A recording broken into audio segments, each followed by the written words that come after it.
Yeah, I didn't even bother trying to make that like look any good. When I realized I'd left the actual title on, I sort of didn't bother starting again. So the title, what is the title? It was C is less than F is less than P. So I keep saying I want to do daily content, and I keep not doing daily content. So last week, it was literally a week ago, I think it was later in the day, I made 3 videos. And then I did nothing all week. So I had a lot of extra jobs going on. I also had a huge amount of the CBFs. You can look up what the CBFs are. I think I've mentioned them before. I do get them quite frequently. And then when I did get motivated to make a video, I started doing something else. So I haven't really scripted this, but I have taken notes. Well, it is a script. It's just not a script. So what I find is if I have thoughts in my head, I write them out. It helps me sort of gel them into something that's slightly more coherent than just sitting here rambling for a few minutes. But not necessarily. It depends how long a time passes between when I do it and when I start recording. But I've been thinking for days about, is confidence enough? Is self-confidence enough? Is walking into a situation and going, yeah, I understand this and I can do it? Is that enough to actually do it? Or do we then find that when there's adversity, when something doesn't quite go the way that we plan, whether it be our fault or not, how many of us then pull back? How many of us, even when it's not really necessary to get help, how many of us then ask for help? How many of us then pass the buck? How many of us just, that was an accident, how many of us just give up in that situation? Because some things seem important and other things don't. See, I'm not an electrician, so if something on the house breaks, I mean, other than legally, I would get someone that's qualified that knows the job to do electricery, because that protects my family and it protects me and the house and our stuff and everything else. But at the end of the day, stuff isn't really important. It's what stuff represents. So, like you buy a nice car and that's either all you're doing it for is to appear better to other people, or because it's safer and more economical or faster, or whatever it is that you specifically want in a car, goes more places, tows your camper trailer so you can spend more time with your family. There's lots of different reasons for making big purchases. It's not the thing that is important, it is what the thing is for, because it's a tool. An automobile, let's be honest, is a tool. And if you're getting it for any other reason than it being a tool, you might be a tool. So, confidence. So then the next word is fortitude. So fortitude is still being able to work through adversity. Now, what I consider adversity, other people might not consider adversity. A lot of the adversity I suffer isn't really external, it's internal.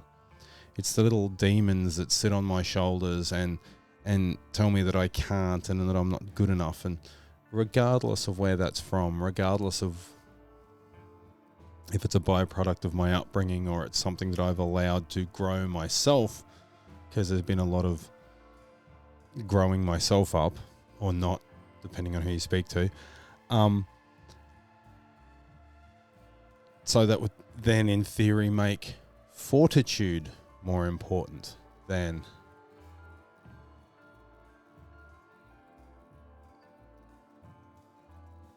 fortitude. It would make more important than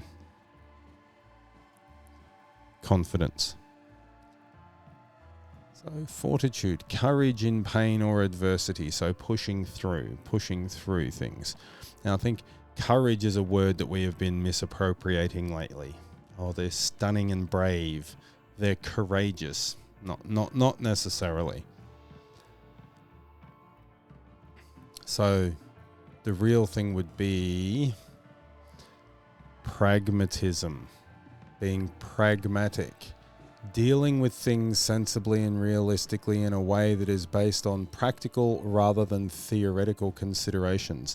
Do I base anything on theoretical or practical considerations? So, setting up a podcast studio. Theoretically, it's for a specific thing, but that specific thing needs to be built. Practically, it's here.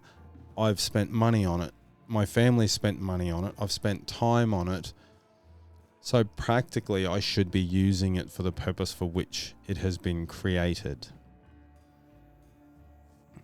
So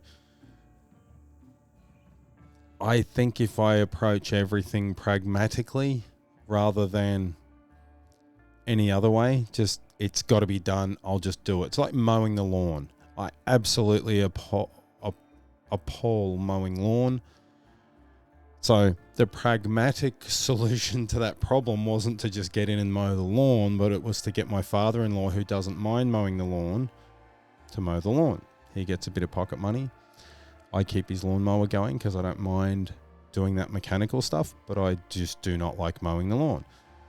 So that's a pragmatic solution to the problem. Buying a new car that's mostly what you want, rather than exactly what you want, because it's impossible to, because everything's about compromise. Everything in the world's about compromise.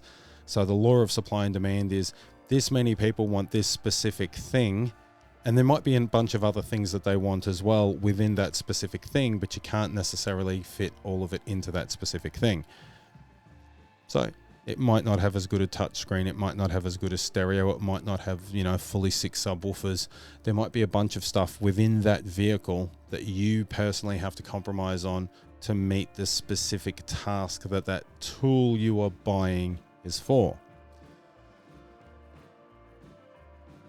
I don't know where I was going after that, but I'm going to try and be much more pragmatic in my life. Just get stuff done because it really needs to be done. Like calling people back, booking appointments, doing all these other things that are meant to be done.